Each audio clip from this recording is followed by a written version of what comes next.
Lots of disturbing things about this, but a couple of the most disturbing things. One is that it's if you fear rebellion, right? Notice this doesn't say if your wife goes out and does something objectively verifiable, then you could beat her, right? That would be bad enough. But when it's simply, hey, she doesn't have to actually do anything. She could be the greatest wife in the world. You just happen to be paranoid and you're fearing something from her. You can go ahead and beat her.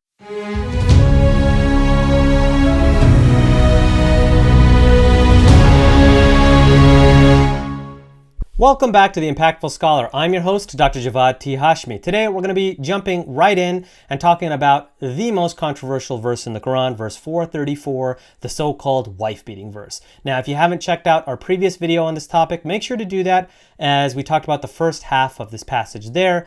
So pause this video, go watch that, then come back. And before you do anything else, make sure to like and subscribe. We're really trying to grow this channel, so please make sure to do that. Now, let's recap. We were looking at the scholarship of Professor Saqib Hussain, who published a peer-reviewed journal article last year entitled The Bitter Lot of the Rebellious Wife, Hierarchy, Obedience, and Punishment in Quran, verse 434. How do we translate the word nushūz? Unfortunately, the medieval exegetes tended to interpret this verse in the most expansive way possible. They would say that it refers to the wife's rebellion against the husband. Some went so far as to say that the woman has to obey the husband in all matters so long as he does not call her to anything un-Islamic or haram. And unfortunately, we have the right bros today trying to argue this as well. But the reality is that the medieval exegetes were translating their medieval imperial ideology into the household. That is to say, at the level of the state, the conception was that the caliph is responsible for and lords over all of his subjects. Similarly, the husband lords over and rules over his household within his own house.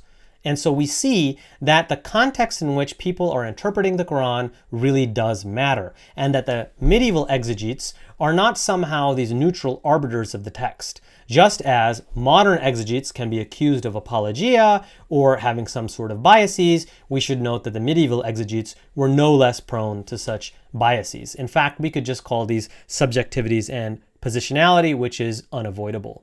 In any case, Professor Saqib Hussain convincingly argues that nushūz here refers to sexual infidelity. It does not refer to this generalized rebellion.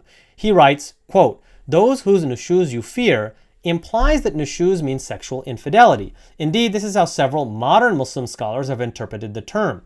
This understanding of nushūz is, I believe, correct, apart from the contrast with hafidhat, that is, guarding.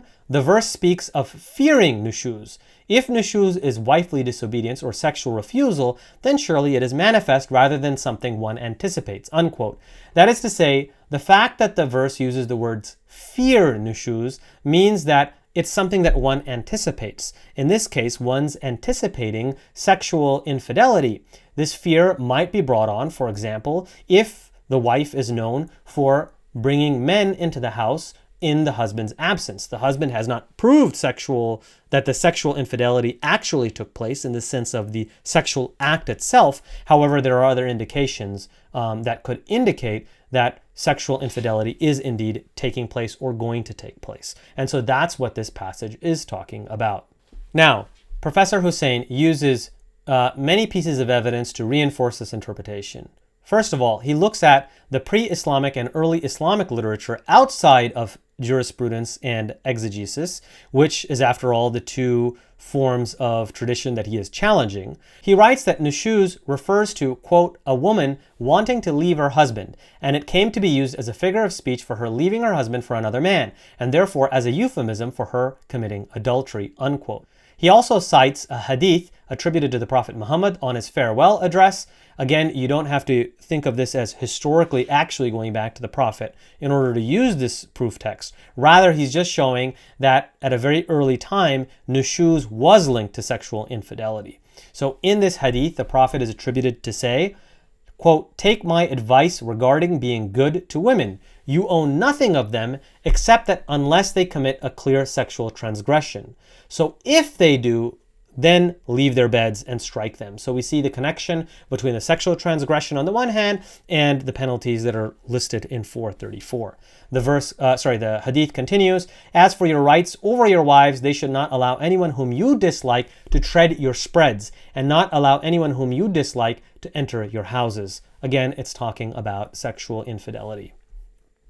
But the strongest piece of evidence that Professor Hussein brings is the fact that nushūz, well, this verse talks about nushūz in relation to the wife, but the word nushūz appears twice in the Quran. Once for the wife in this verse, that is verse 434, and once for the husband in verse 128. Here, the verse reads, quote, "If a wife fears nushūz or desertion from her husband," unquote. Here we see that a wife can fear nushūz. If nushūz was rebellion, this would not make any sense. We'd again be led to the conclusion that the Quran is talking about wives obeying husbands and husbands obeying wives. So based on this, we know that it can't mean obedience because here it's applying to the wife fearing nushūz. So it can't refer to the husband being obedient to the wife or rebelling against the wife. Rather, it's the fact that the wife fears sexual infidelity or desertion from her husband. So she's being deserted for another woman. The problem is that the medieval exegetes rarely interpreted these two verses together, that is to say, the two verses related to nushūz, thereby leading to their honestly incorrect and incoherent conclusion. Both verses are talking about fearing nushūz and cannot refer to disobedience since the husband can exhibit it as well. But, quote, and this is Saqib Hussein writing, "If nushūz is understood as sexual infidelity, then these difficulties regarding its correct interpretation vanish. In each case, it refers to a spouse fearing that his or her partner is being unfaithful," unquote. We see that the Quran acknowledges that both men and women can commit nushūz. So now the question remains, why is there a different procedure for a husband and wife accused of nushūz? Saqib Hussein writes, quote, "It seems that the Quran was unprecedented in introducing the possibility of male nushūz along with the female nushūz. A concern with and move towards greater gender balance in the Quran has also been noted by Holger Zelatin," unquote. He further writes that the penalty for actual sexual infidelity is the same. Both men and women are punished equally for sexual infidelity. However, the procedure to get to that point differ. Why is that? Well, one answer is biology. The woman can get pregnant. This is why the Quran instructs men to forsake the marital bed if admonishment does not work. Here, I would say that we must note how mild the instruction of admonition actually is. If you fear a woman is cheating on you, the Quran is saying the first step is just to warn her. That's pretty mild. And then to forsake the marital bed. So we should acknowledge that the Quran is actually taking a very mild approach to this issue. And it's only once sexual infidelity has been proved that we then move to the next step, which is the striking part of the verse. The Quran reads, "As for those whose nushūz you fear, admonish them and leave them in their beds and strike them. Then if they obey you, seek not a way against them. Truly God is exalted. Great." Saqib Hussein writes, quote, "The requirement that the husband leave the marital bed of his wife if he suspects that she is a nushūz, that is, she is guilty of nushūz, reduces the possibility that a child will be falsely attributed to him. Indeed, it may even bring pressure on the woman to end her illicit relationship for fear of exposure should she become pregnant while the husband has foregone relations with her. On the other hand, in the reverse situation, the wife leaving the nushūz husband's bed would not reduce the likelihood of an illegitimate child being born or falsely attributed," unquote. That is why the procedure is different. So the husband is first asked to admonish and then leave the marital bed.